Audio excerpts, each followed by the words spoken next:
Almighty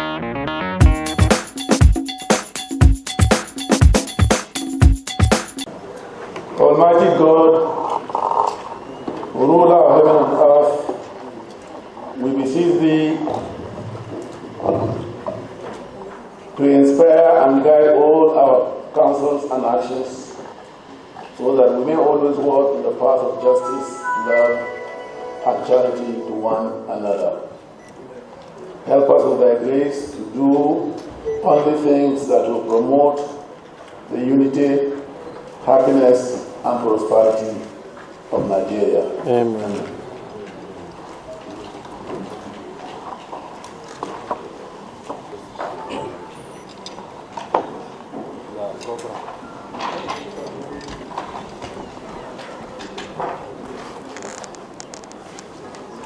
Now we're going to start with introduction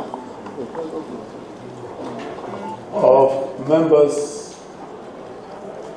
of the Committee on Agriculture, members of the Standing Committee of the Senate, and members of the Standing Committee of the House of Representatives.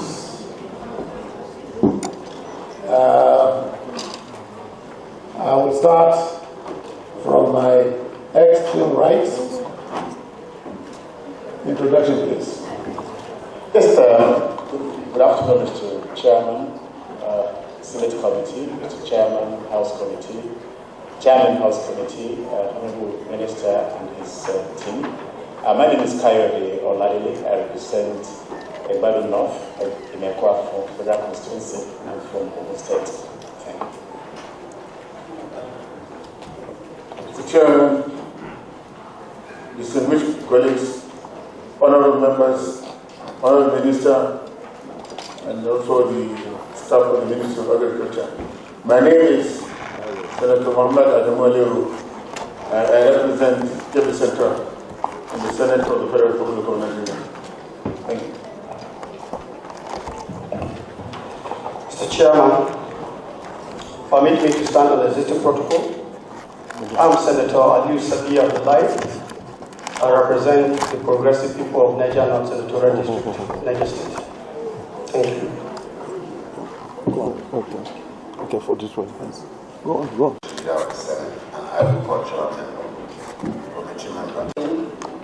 I'm Yusuf Buba Yakub. I represent Government of Federal Constituency from Adamawa. Distinguished Chairman, I represent Ezra South in 4 Federal Constituencies. Thank you. Distinguished Chairman, Senate Committee, my colleagues, Chairman in the House of Representatives, distinguished senators, honorable ministers, and members of your entourage. My name is Mohammed Tayyip Mokuno. I represent Fmard Federal Constituency of Borno State, Chairman of the Committee on Agri-Production and Services. Distinguished colleagues, honorable members of the House of Representatives, the Honorable Minister, Honorable Minister of State, Minister of Agriculture, principal officers of the Ministry of Agriculture, and the executives of the MDAs here present. I am Senator Abdullahi Adamu. I represent Nasarawa West Senatorial District, and I'm the chairman of the Senate Standing Committee on Agriculture and Rural Development.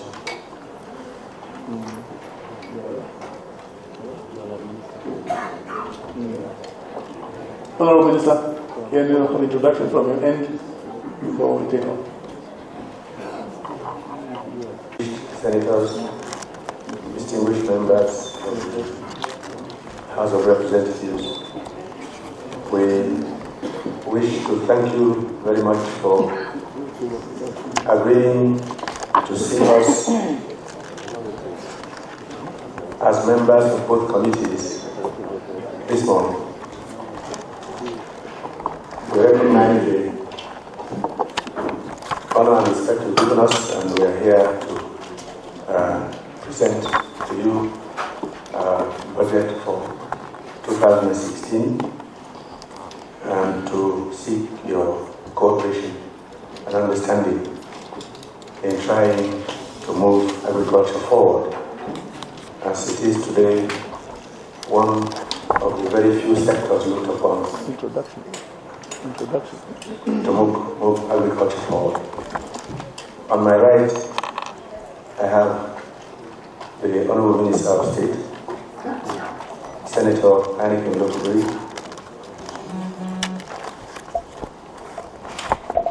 The rest of my team will introduce themselves, and of course we will continue with this assignment. Professor, please. Distinguished Chairman of the Joint Committee, members of the committee, and rural development. Distinguished Senate, members, honorable members. My name is just Mama, the Director of Finance. Distinguished Chairman, Senate Committee on Agriculture, distinguished Chairman, House of Representatives, and all members of the committee. My name is the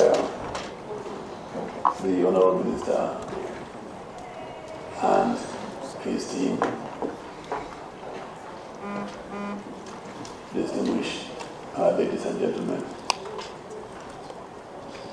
I want to say a big welcome to all of you to this session of the budget defense for the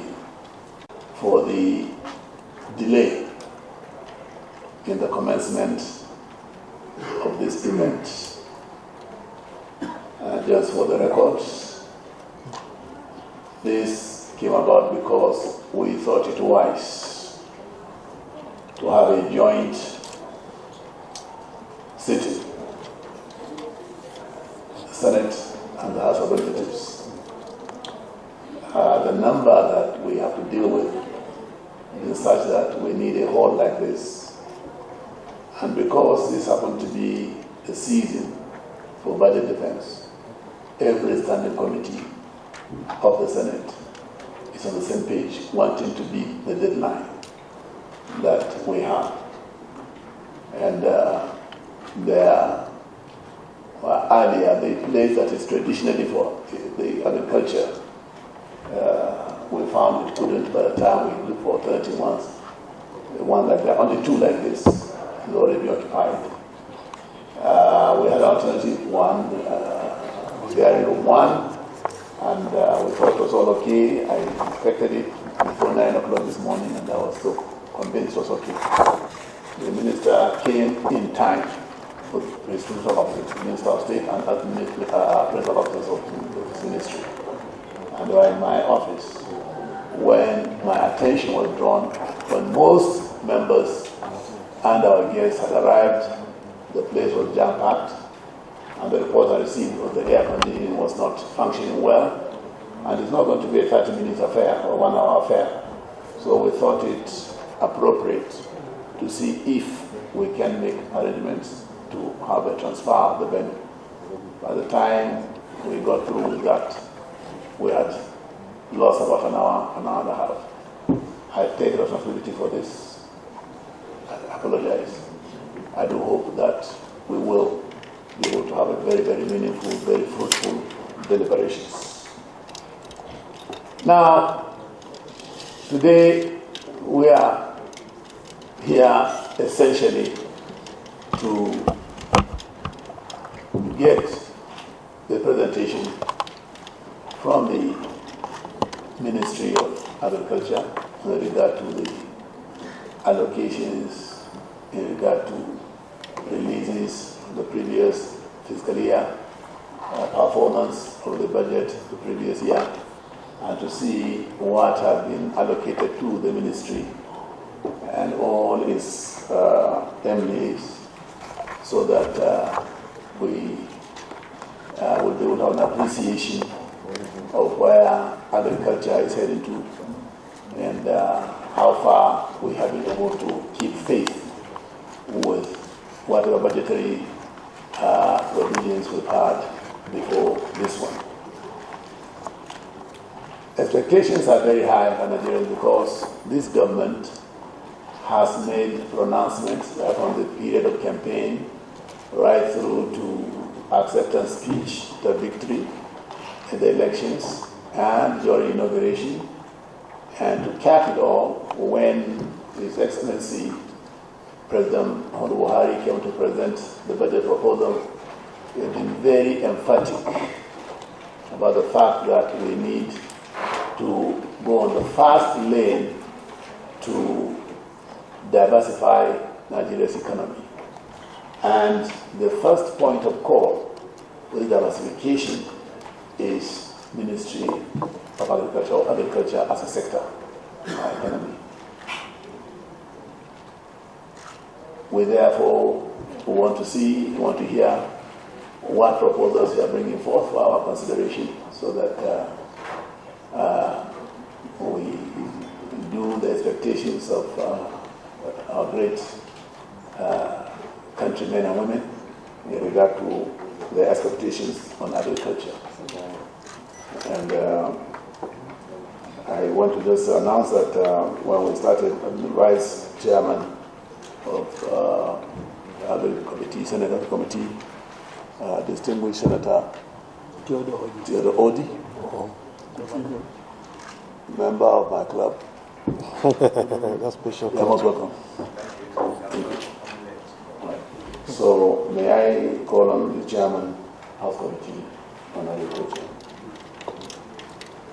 and the Production Services, Honorable Muhammad Yahya Manguno.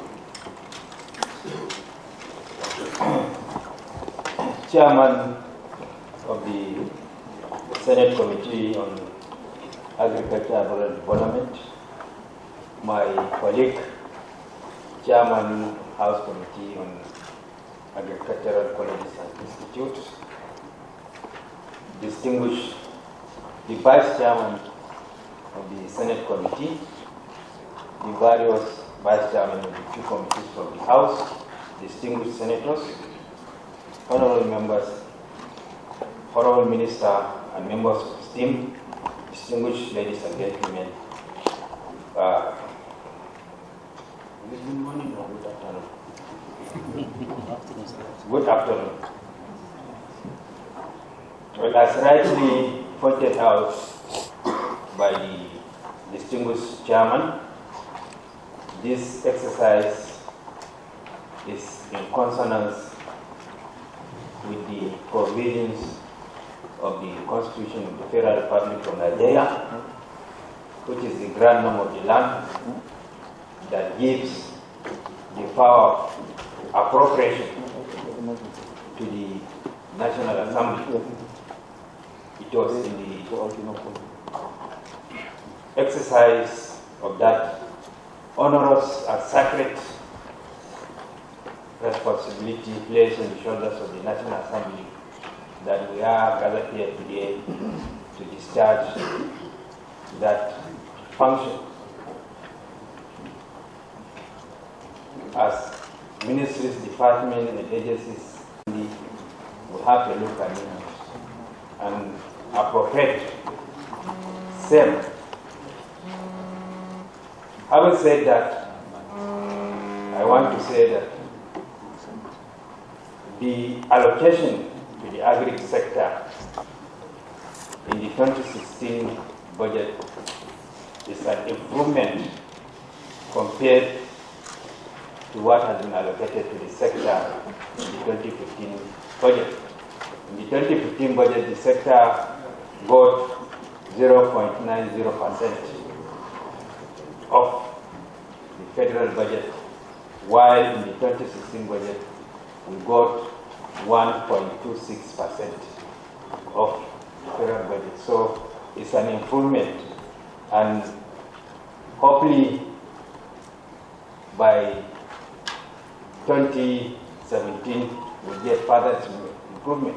Well, people keep on talking about Maputo Declaration that urges African countries to devote 10% of the national budget to the agricultural sector.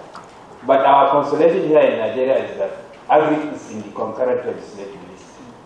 So state governments also give considerable amount of their budget to the agri sector, and also the federal government, ditto the local governments. So the collective allocation of these various tiers of government, I think, will, in the long run, even if we are not up to 10% as envisaged by the Maputo Declaration, will go near that allocation. That notwithstanding, in order to bridge the funding deficit in the sector, the House of Representatives and indeed the National Assembly is considering a law similar to the TED fund law, whereby all companies operating in Nigeria that are making profit will contribute some percentage of the profit that they are making with a view to specifically funding research and development. There is no way the sector will progress without research and development. So we are considering proposing bringing that law formally to the Parliament with a view to bridging the funding deficit experienced in the sector, and also the much talked about diversification of the economy should not only be done but should be seen manifestly to be practiced. That is the spirit behind the introduction of that law. And also having regard to the regulation in the fertilizer sector or subsector in the agri sector, already a bill has been passed to repeal the Fertilizer Board Act and then also amend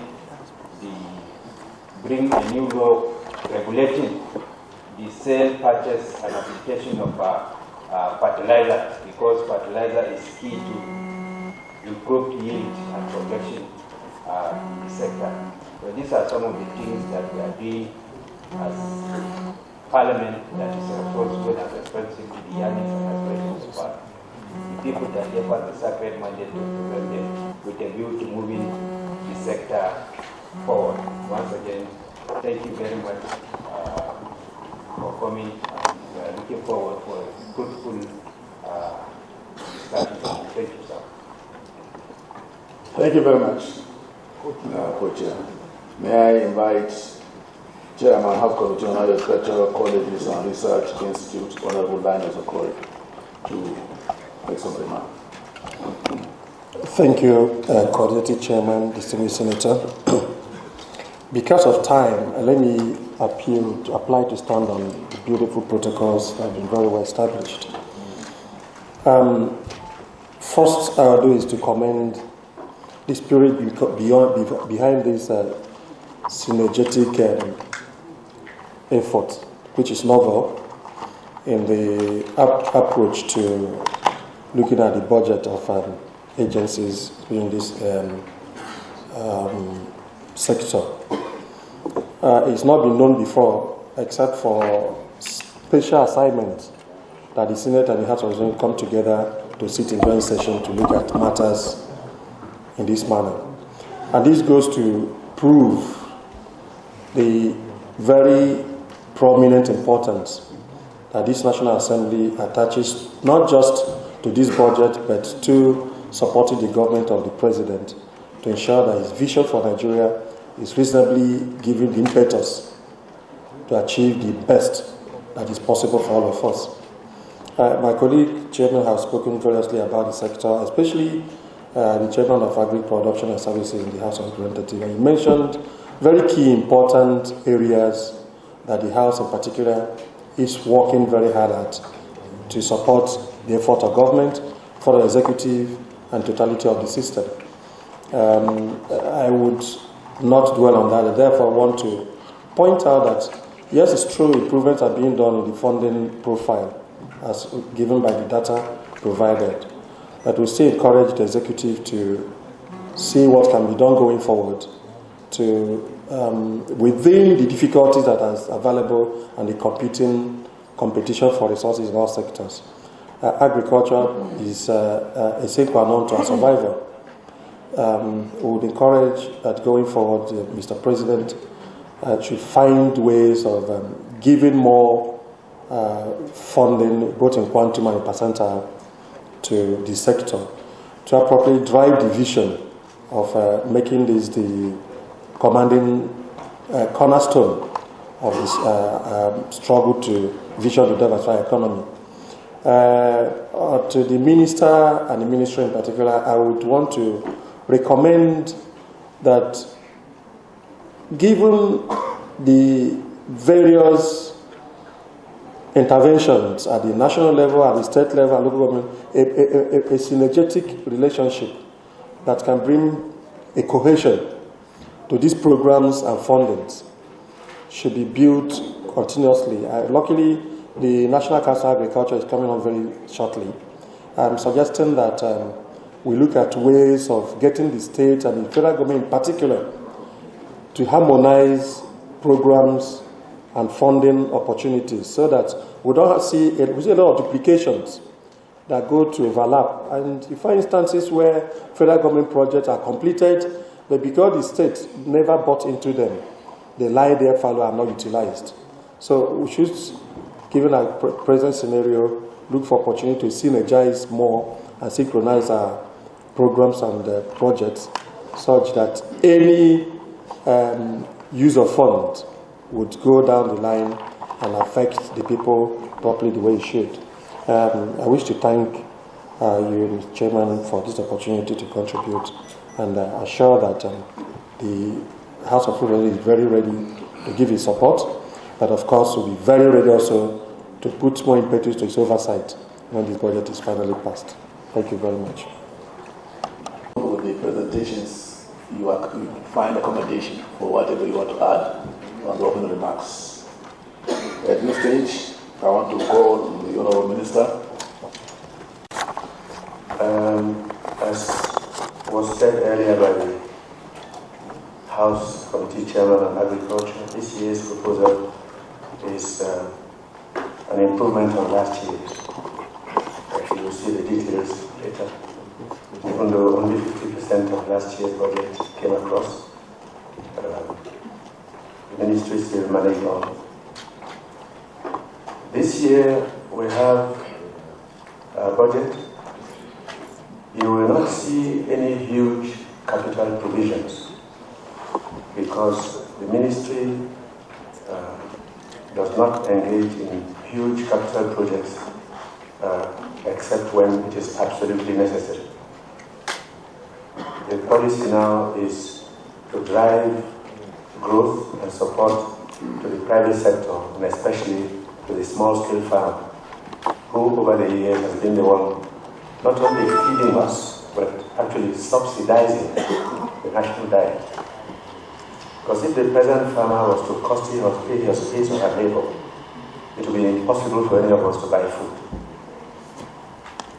But their lot has to be improved upon. What you will see in this budget is a deepening and a widening of the programs of the last few years, with some strategic additions. Right now we're facing a major national crisis between cattle herdsmen and farmers. We have to bring that crisis to an end. There's too much death and too much violence, too much destruction.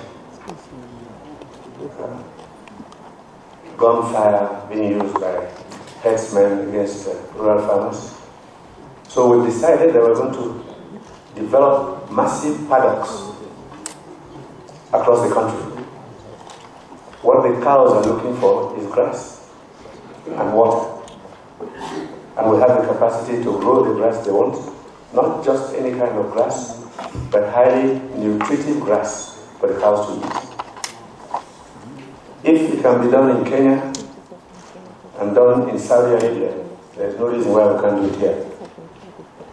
So you'll find in our budgeting sizable provision for grassing up the hard hinterland by developing water, boreholes, and small dams, and irrigating these areas to make sure the cows have one place to stop. In the process, we hope that the cattle herdsmen will have a more sedentary life. We believe that children can go to school, their wives can harvest the milk. We believe the quality of milk and the quality of beef will be substantially improved. And we also believe that if the state governments improve on abattoirs, we can begin to harvest the hides and skins for export as we did 3 decades ago, and begin to earn foreign exchange. We also intend to increase and improve livestock, especially cattle, by establishing, through the private sector, a large number of cattle breed improvement centers nationwide.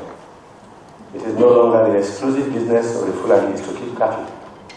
Any farmer who is interested can participate, but it will be a private sector-driven program supported by the Treasury.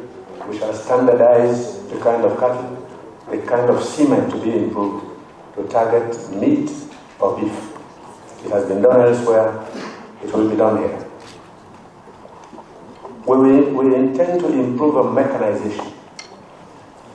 Nigeria's tractor population is one of the lowest in the world. We have less than 30,000 tractors operating in this country. The numbers should improve appreciably. But we shall also standardize the tractors. People have gone abroad and brought tractors that can't last more than 6 months on the farms because control and evaluation wasn't carried out. We intend to do increased land preparation for young people to get involved in agriculture. We have written to state governments to encourage them to develop dams and dikes and canals so that agriculture becomes an all year round activity and is not confined to the rainy season alone. 4 or 5 months of farm activity cannot sustain a country for 12 months a year. Besides, by 2050, Nigeria's population will be very close to 500 million at the current rate of growth. This is just 34 years from now. If we carry on at the current rate of 1 crop per year, very low mechanization, Nigeria runs the risk of starving to death. We intend to intensify and consolidate on the local staples, the yams, the cassava, the beans, especially rice and wheat, both of which consume $11 million a day in import. The figures are going down a bit. We can't afford it any longer because we don't even have the resources. We also intend to intensify export produce. We should get back to where we were in cocoa before we were overtaken by Ivory Coast and Ghana. We should get back to where we were in cotton. We should take the lead ahead of Ethiopia in sesame seed. Last year we did an export of 47 billion naira from cashew nuts. We should be able to double that very soon because we have a plan to plant 2 million trees every year for the next 3 years. Again, driven by the private sector and supported by the ministry. We intend to get back to where we were in palm produce. We want to spread cocoa production to 23 states. We want to improve on groundnut production. These and many other things are those which will give this ministry the capacity to replace oil as quickly as possible as Nigeria's major income earner, foreign exchange earner, precisely. We are going to improve on shea butter. We have more shea butter trees in Nigeria, especially in Niger State, than in any other country on the West Coast. Yet, we are not known as major exporters of shea butter nut. Among these, we hope that the support we give the private sector will give them sufficient incentive to realize our collective ambitions. Now, for youth and women, we have two special programs. One is the agricultural industrial parks, which we want to create on the outskirts of major towns and cities. The idea is to build up small factories in large numbers and rent them out to young people who want to industrialize. If we leave them to look for land and get loans and build and import machines and process the agro-produce which we are turning out from the farms, it's most unlikely that any young person, beginning at the age of, say, 25 or 30, can get anywhere until such a young person is 70 years old, because the processes are almost impossible. For that, we're pushing and negotiating with the banks. We're trying to reduce interest rates to as low as possible. We're targeting 5%. If we can, it will be wonderful. If we can't, we'll keep pushing. The truth is that no other country in the world that has the ambitions we have to feed its people and export can afford the interest rate profiles we're currently charging our farmers. We have a second program called LIFE, Labor-Intensive Family Enterprise, taking industries right into the rural areas, processing rice, processing palm oil, palm kernel cracking, processing vegetable oil, processing cocoa in different parts of the country, doing groundnut oil and so on, because the current formula of industrialization cannot improve the lives of the rural populace. You go to your villages and as political leaders, you will see a family that is going to bed and not a single member of that family has 100 naira on himself or herself. Now, let us not forget for 1 minute that these same people are our employers by their books. So whatever we do, our new philosophy is take life to the village. And we intend to pursue this agenda. And we believe that you, the legislators, our people, and the Nigerian populace will value what we're trying to do because they have the right to comfort. And if we stabilize the villages, we stabilize this country. We have some good news for you as well. We are resuscitating the Technical Committee on Fertilizer, a committee that specializes in deciding which kind of fertilizer is suitable for which state and which soil. It's not enough to bring in NPK and distribute it all over, because it may not be good for soils in Abia, or it may be good for soils in Sokoto or Zamfara.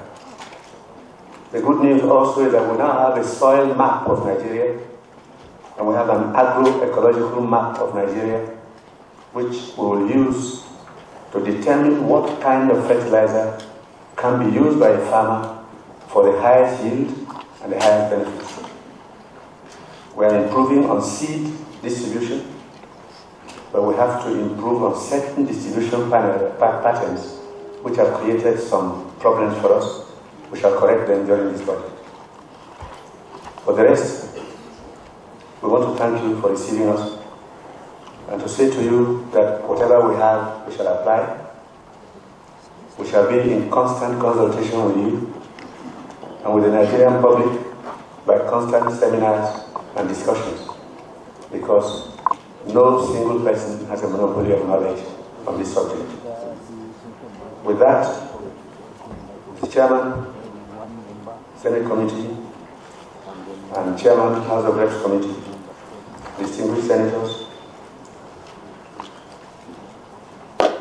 honorable members,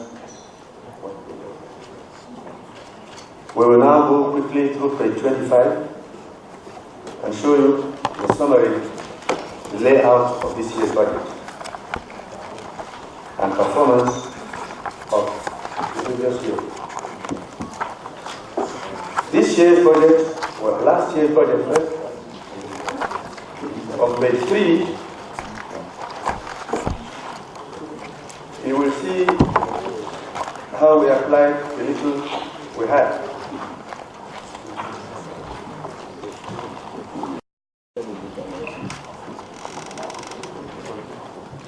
The approved budget for last year for the total, page 3 first. The total approved budget was 12,801 million, some fraction, for the main ministry.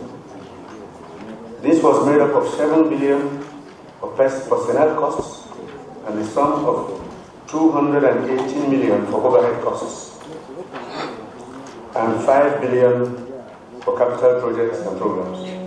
The summary is as you see below. And the performance was as follows. Operations of 215 personnel and overhead was closed on the 31st of December 2015, while the capital appropriation has been extended to March 31st, 2015. And the summary of that budget is as shown in the table below. Capital appropriation 5.5, total budget capital releases 2.755, utilization 488,133,883 naira. Outstanding balance on releases 2,266 million and a fraction. The balance on appropriation not released 2,775 million. Percentage releases on appropriation 50%. The details again continue on page 4.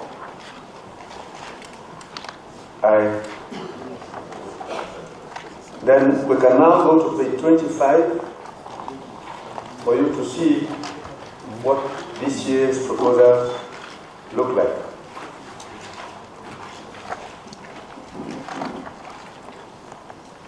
$216 budget proposals are as follows. A total sum of 40,918,856,927 naira proposed for the main ministry in the 216 budget. This is made up of 6,182,470,524 for personnel costs, representing 15% of the total budget proposal. And then the sum of 235,259,192 naira for overhead costs, representing about 0.6% of the total budget proposal, and 34,501,127,211 for capital projects and programs, representing 84% of total budget proposals. This is presented in the table below. You can see it in the box. Now, the details of the 216 recurring budget proposals are also in the box below the first one.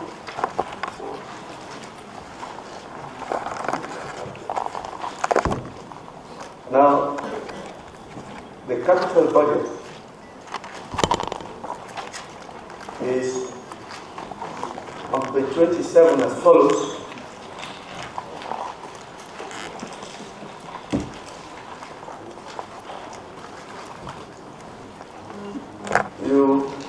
The total capital proposal is 34.5.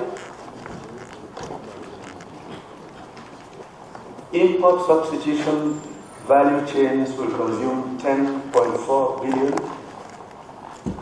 Export substitution value chains will consume 9.634. The labor-intensive family enterprise, and this means the importation of large numbers of machinery for installation in villages and communities for agro-processing to add value. That will take 2.651 billion.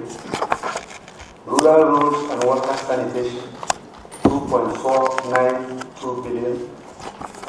Then other projects and programs will be 9.31 billion. These will cover large number of boreholes, a few dams that we too have to do, tractorization, training, extension work, because the extension system in the country has totally collapsed, and farmers need to be taught how to grow, how to plant, how to apply fertilizer, and how to do irrigation for high yields. And then the rice value chain will take 2 billion. Certified seed of imported rice varieties, 193 million. Inorganic fertilizer, 340 million, 561,229. Inorganic fertilizer urea, 340 million.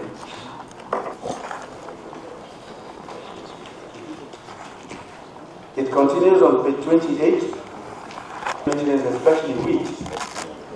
We are doing very well on wheat, especially now that the night temperatures in the northern parts of the country are very soon. The wheat millers in this country do not have to ship in wheat from abroad. It continues on page 29, the soybeans,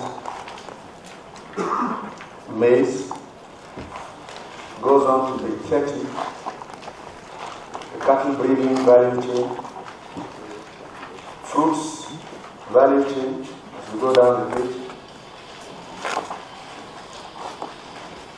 and then our support to international agencies and so on, FAO, capacity building, gum arabic, all our export items which we support, cassava value chain on page 32.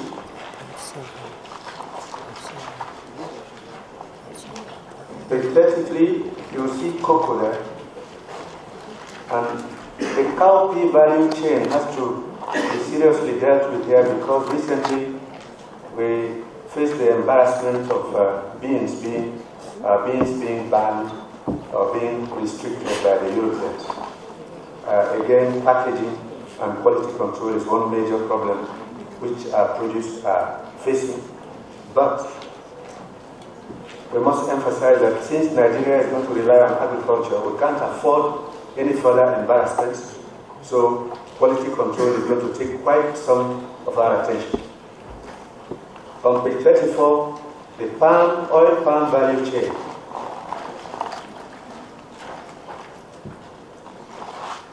Will take quite some of our attention. Page 35, cashew nuts and sesame seeds. Page 36, you will find honey there. We have to develop beehives in all plantations in this country. The more bees we have, the higher the yield. Besides that, we'll be saving about $200 million on foreign honey we're importing of very dubious value from foreign countries. The bush mango is what we call ogbono. The demand for that in the US is very high, not for making soup, but as an ingredient for slimming down. The demand is rising, and we intend to satisfy that market. Then you have kenaf. Packaging. Yes, slimming down is not a problem here very much, but as you will notice, many Americans are quite large, not to say oversized. And they find that ogbono has an ingredient that automatically makes them slim without having to take any pills, but they make a capsule out of it. They ask, we can't supply, but we have the capacity to do so. Now the kenaf is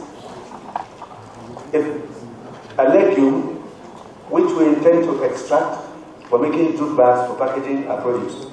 The polypropylene bags are not good for health, But one advantage of Fmard is that eventually it will help us control erosion in the southeast in particular, where erosion is a major consideration as an environmental hazard. It is done in Bangladesh and in India. We intend to produce Fmard and make jute bags here to produce carbon-free packaging for our agro exports. Then, of course, we shall be smoking fish along the coast from Badagry, all around the coast to Calabar, and even in Baga and other parts of Nigeria, because the smoking of fish, as we do it today, doesn't satisfy export standards. Shea butter is mentioned. Cotton is a major one. The demand for cotton is high. Most of you sitting on the high table are wearing 12 yards of material. Those in kaftans are wearing 6 yards.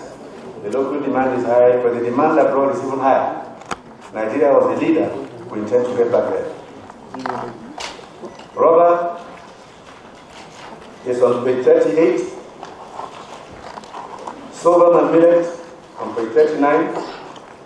Leather production will come when we stabilize cattle and prevent them roaming. And many of the states are already improving abattoirs. The beauty of the new abattoirs we want to pursue is that, as at now, about 5% of the cows that are being killed by local butcher houses are pregnant. It is also causing a reduction in the cattle population, which is said to be no higher now than maybe 14 million. We have not done a census in the recent past. We're going to do one. We can't afford to kill cows that are pregnant because we need the cows to be replaced. So leather production and leather export is one of our stuff. Beef, the quality of beef has to improve. We hear that McDonald's wants to come here, but the quality of our beef is not good enough.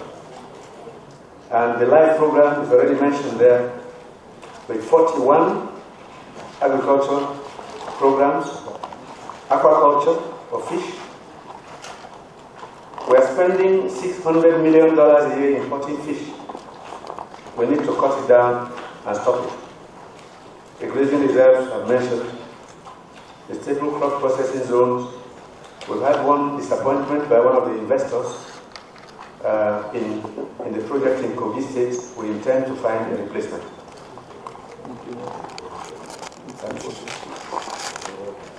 And then, of course, on page 42, we have the rural roads. We don't have the money to do too many, but we do as much as we can.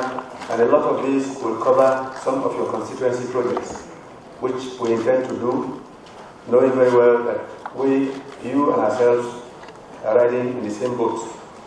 If you don't come back, we can't come here. So we thank you sincerely for your attention. And you may then ask the questions which you want to ask. But I want to appeal to the chairman and all of you that I have to go and represent Mr. President somewhere outside of Abuja as soon as I leave here. If you will be kind enough to permit me to leave, I'll be happy to you so I can do that assignment. So once again, I thank you on behalf of the ministry. And I assure you that anytime you call us to answer questions or queries to explain things, we will be here to join hands with you. One final information is that we are asking the universities of agriculture, which by law were placed under our ministry and have somehow migrated to the Ministry of Education, to come back happily home. But we thank you very much.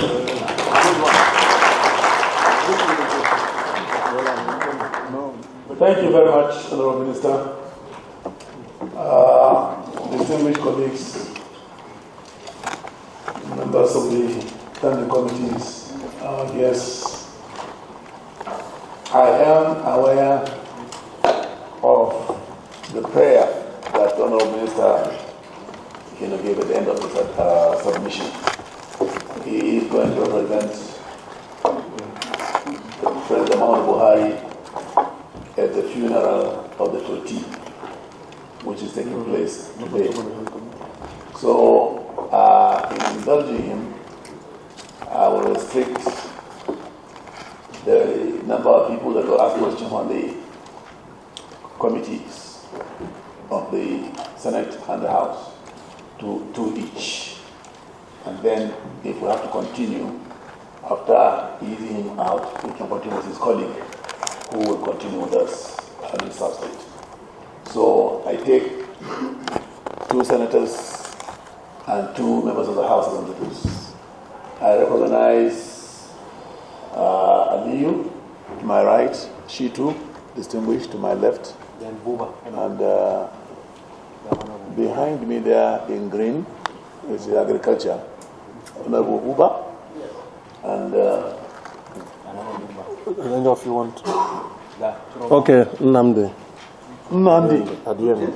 Not Azikiwe this time. No, not Azikiwe. Right. Nnamdi. So, Aliyu. Thank you, Chairman, my distinguished colleagues.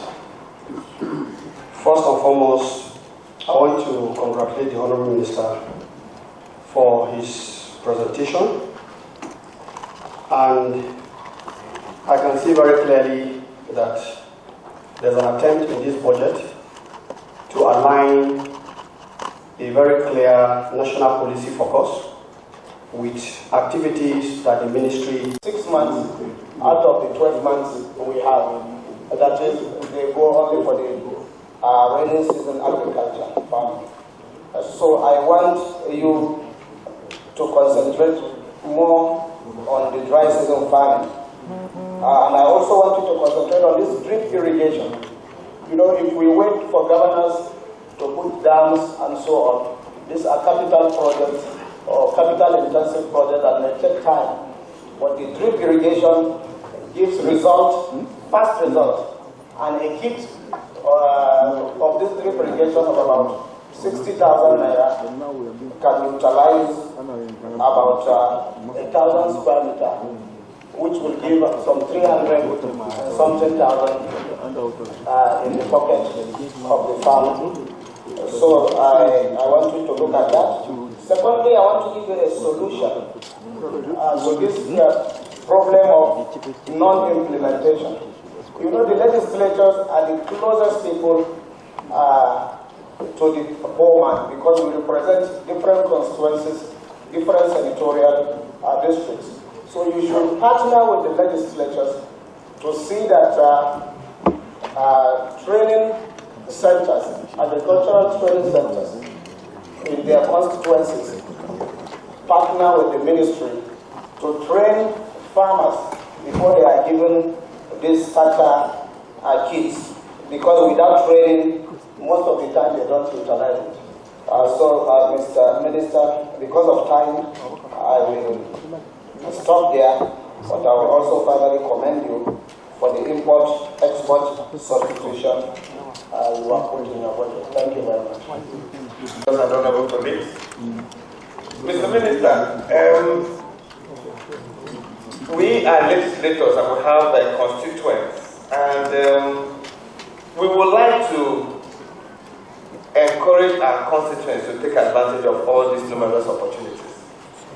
I kind of see an issue here, and that issue is, do you have arrangements for extension workers, paid consultants that we can have access to? For instance, if I want to encourage my constituents to take advantage of the cashew value, which we must embark upon to try and cut down the effect of drought. So we will train communities, but the biggest source of trainers will be our offices in each of the states. We have elaborate offices. Extension services have declined very badly. Right now, it's like one extension officer on the average of 3,000 farmers. One of the lowest in the world. We're going to build it back. We don't have enough money in this budget to do it all, but we need people to teach farmers even how to plant maize. I told them recently I was in Nebraska, and they plant maize 6 inches apart. So on 1 hectare they have 93,000 stands. In Nigeria you have 7,000-8,000 stands, one stand of maize a meter away from the other, and very low seed. So if they do 15 or 18 tons of maize per hectare over there, we do 2 tons here, which makes the farmer a very poor person. So the training will continue. And as we source for funds, we do that. Now, on cashews and cattle. I'm a cashew farmer myself. I have 14,000 trees on my farm. We are doing nurseries in virtually every state, and we shall advertise. We are bringing the Brazilian jumbo nuts, which is 3 times the size of the local nut, for you to plant in the midst of your farm. The bees will do the cross-pollination. That's what I did on my farm. So we'll guide you, whoever is interested. When we advertise, there will be an office, our headquarters here, and in the states, extension people will be there to teach you how to plant, how to look at them. As for seeds, the grass seeds are coming from Brazil and Argentina. They took them from Africa.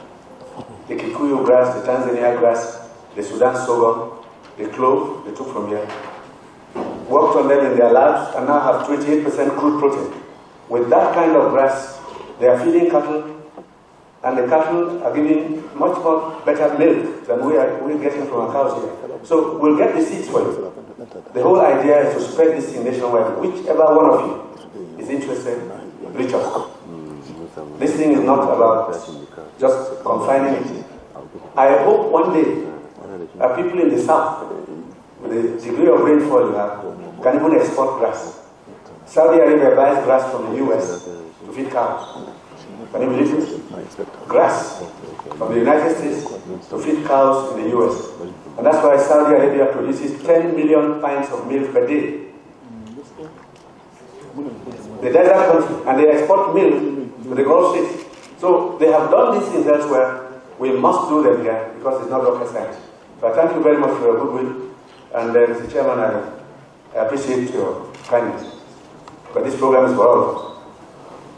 Thank you. Decided to leave us to an assignment given him by the President. Do convey condolences also to the family and people of Benue, the demise of the Toti. We wish you safe journey. And the Honorable Minister of State, who is very much at home, he is one of us. He is going to continue from where the Honorable Minister hands over the burden. Thank you so much. Distinguished Vice Chair of the Senate and Honorable Vice Chair for Agriculture Production and the institution. The two of you. Mr. Chairman, distinguished and honorable colleagues, honorable Minister, my question is on 2 or 3 issues that I have seen in the budget. First is procurement of seeds. In the past, seeds have been procured from various sources. And these seeds, from all intents and purposes, do not meet the requirement of the farmers.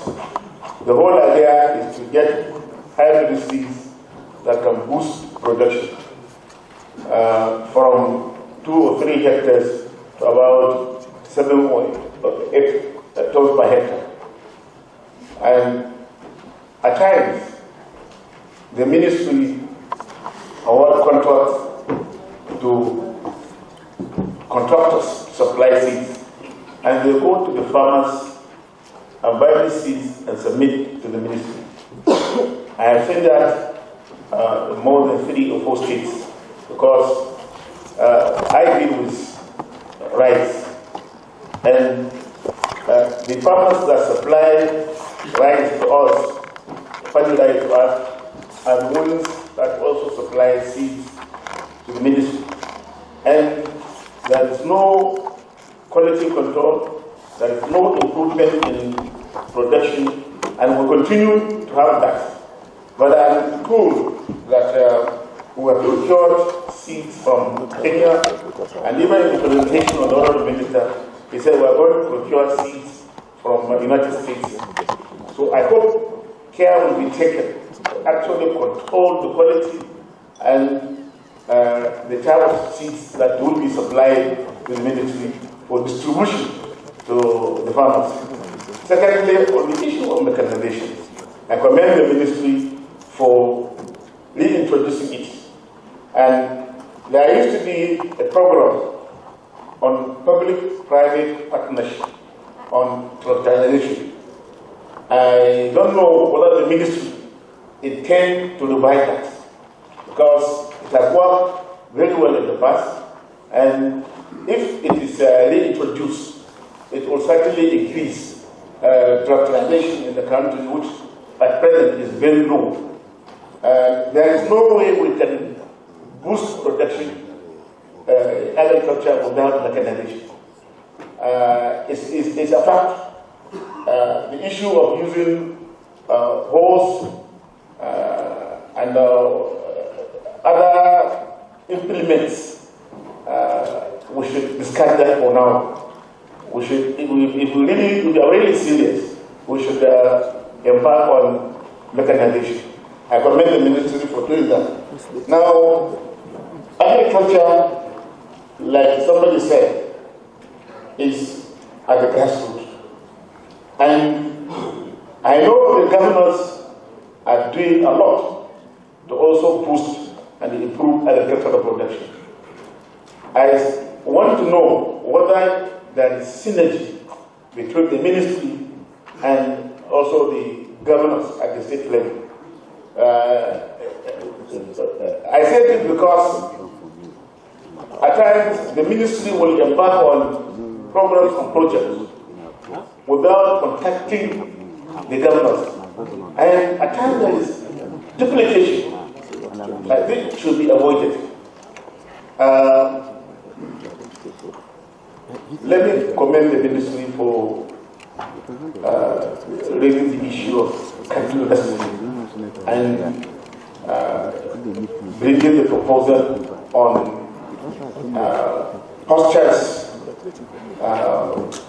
that will make the herdsmen to be in a particular place permanently, that is sedentary. I think this is a very noble idea, and I hope it will continue. And if it is done, certainly it will even solve the problem of security problem, particularly in the northwest, north central, and even part of the northeast. A number of people have been killed. A number of cattle have been stolen, and I hope there will be synergy between the states and also the federal government on this. Lastly, Honorable Minister, distinguished colleagues, one of the problems of agriculture in Nigeria is continuity. A number of policies and programs introduced by past government got, discontinued, and this is what we call policy somersault. You start a particular policy, it is bringing results, and all of a sudden, when there is change of government, it is stopped. I see that this budget has addressed that, problem, and I hope there will be continuity. Wheat production, for example, has increased tremendously. The issue of rice production has also increased tremendously. I hope the ministry is thinking of protecting the farmers and also protecting the millers. If you don't do that, unfortunately, we will not be able to reach where we want to reach. Thank you, Mr. Chairman, and thank you, honorable members.